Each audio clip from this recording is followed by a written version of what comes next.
नमस्कार दोस्तों, स्वागत है आपका हमारे YouTube चैनल राज डायरी 786 में।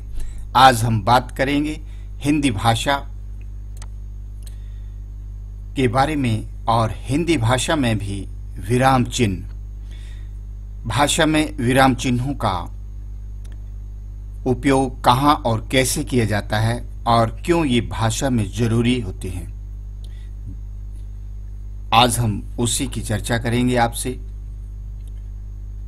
विराम चिन्ह का अर्थ है भिन्न भिन्न प्रकार के भावों और विचारों को स्पष्ट करने के लिए जिन चिन्हों का प्रयोग वाक्य अथवा वाक्यों में किया जाता है उन्हें विराम चिन्ह कहते हैं। विराम का अर्थ है रुकना या विश्राम लेना। भाषा के लिखित और मौखिक रूप में यदि विराम ना लिया जाए तो बड़ी गड़बड़ हो सकती है। उदाहरण के रूप में रोको कौमा मत जाने दो, और दूसरा उदाहरण है रोको मत जाने दो। रोको मत के बाद कौमा है, यानी कि दोनों वाक्यों में अर्थ अलग हो जाता है। विराम चिन्ह के कारण अर्थ उल्टा हो गया है। भाषा के लिखित रूप में जिन विराम चिन्हों का प्रयोग किया जाता है उनमें से प्रमुख चिन्ह जैसे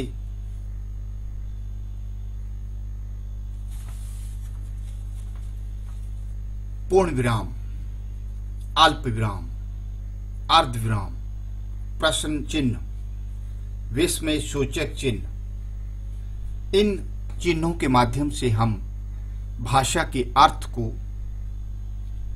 स्पष्ट करते हैं। क्योंकि विराम का अर्थ है ठहराव।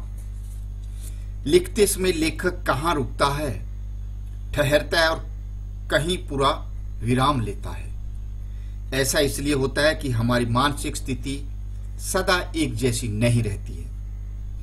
लेखक के भावों और विचारों को कोई गलत न समझ ले, इसलिए वाक्य में विराम चिन्हों का व्यवहार किया जाता है। क्योंकि भाव या विचार को सरल और सुबोध बनाने के लिए विराम चिन्ह लगाए जाते हैं। इनके बिना लेखक का काम नहीं चलता है। छात्रों को भी विराम चिन्हों के प्रयोग की जानकारी बहुत जरूरी है। यहाँ कुछ प्रमुख चिन्हों के बारे में हम विस्तार से चर्चा करेंगे। पूर्ण विराम। पूर्ण विराम का अर्थ है पूरी तरह रुकना या ठहरना। यह वाक्य के अंत में लगता है, लेकिन कभी कभी संज्ञा, सर्वनाम और विशेषण से समाप्त होने वाले वाक्यांशों में भी इसका प्रयोग होता है। इसका चिन्ह एक सीधी पाई है। उदाहरण इस प्रकार है, हम लोग पढ़ रहे हैं, वह जा रहा है।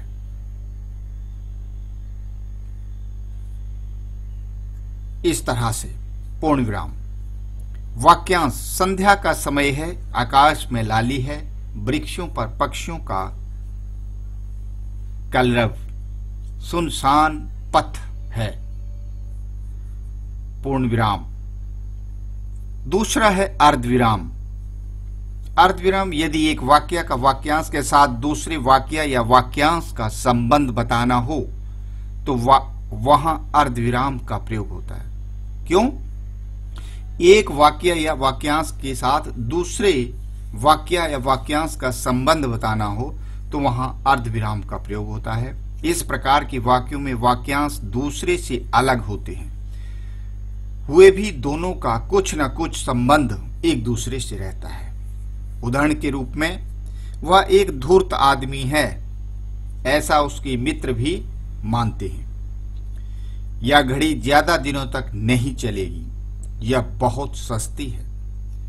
हमारी चिट्ठी उड़ा ले गए, बोले तक नहीं। काम बंद है, कारोबार ठप है, बेकारी फैली है, चारों ओर हाहाकार है। कल रविवार है, छुट्टी का दिन है, आराम मिलेगा। अल्प विराम चिन्ह। इसका अर्थ है थोड़ी देर के लिए ठहरना या रुकना। हिंदी में इस विराम चिन्ह का प्रयोग सबसे अधिक होता है। इसके प्रयोग की अनेक स्थितियां हैं, इसके कुछ मुख्य नियम भी हैं। वाक्य में जब दो से अधिक समान पदों या वाक्यों में संयोजक अव्यय और आए, वहां अल्पविराम का प्रयोग होता है। जैसे पदों में राम, लक्ष्मण, भरत और शत्रुघ्न राजमहल में पधारे। राम अल्पविराम, मोहन अल्पविराम, सुरेश और श्याम घर चले गए। छोटी अल्पविराम, हल्की अल्पविराम और किनारेदार थाली लाओ। इस तरह से इसका प्रयोग होता है। वाक्यों में वह रोज आता है, काम करता है और चला जाता है। वह मैं जो कहता हूं अल्पविराम कान खोलकर सुनो। उठकर अल्पविराम, नहाकर और खाकर वह कॉलेज गया, पूर्णविराम। जहां शब्दों को 2 या 3 बार दोहराया जाए वहां अल्पविराम का प्रयोग होता है। जैसे वह दूर से, बहुत दूर से आ रहा है। सुनो, सुनो, वह क्या कर रहा है या वह क्या कर रही है। नहीं, नहीं, ऐसा कभी नहीं हो सकता। तो नहीं के बाद अल्पविराम, फिर नहीं के बाद अल्पविराम, ऐसा कभी नहीं हो सकता, पूर्णविराम। और इसी तरह से दूसरे विराम चिन्ह, जैसे प्रश्न सूचक चिन्ह, क्वेश्चन मार्क। प्रश्नवाचक वाक्य के अंत में प्रश्न सूचक चिन्ह का प्रयोग किया जाता है। तुम कब आए, वह क्या कर रहा है, वह क्यों जा रहा है।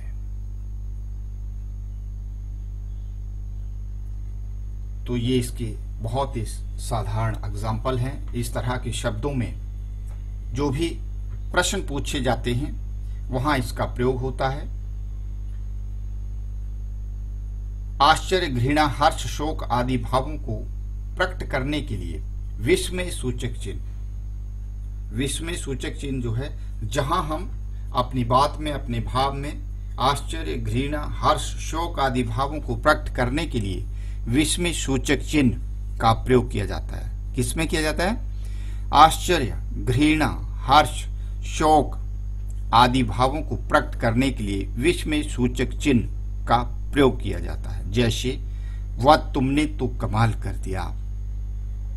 वाह के बाद साइन ऑफ एक्सक्लेमेशन यानी कि विस्मय सूचक चिन्ह, तुमने तो कमाल कर दिया। हाय, विस्मय सूचक चिन्ह, मार डाला। तो इस तरह के शब्दों में इन विराम चिन्हों का इस तरह के वाक्यों में, पदों में प्रयोग किया जाता है और तभी हम वाक्य के सही अर्थ को समझ पाते हैं। अगर आपको यह वीडियो पसंद आया हो तो कृपया लाइक करें, शेयर करें और हमारे चैनल को सब्सक्राइब करें। फिर मिलेंगे एक नए ज्ञानवर्धक वीडियो के साथ।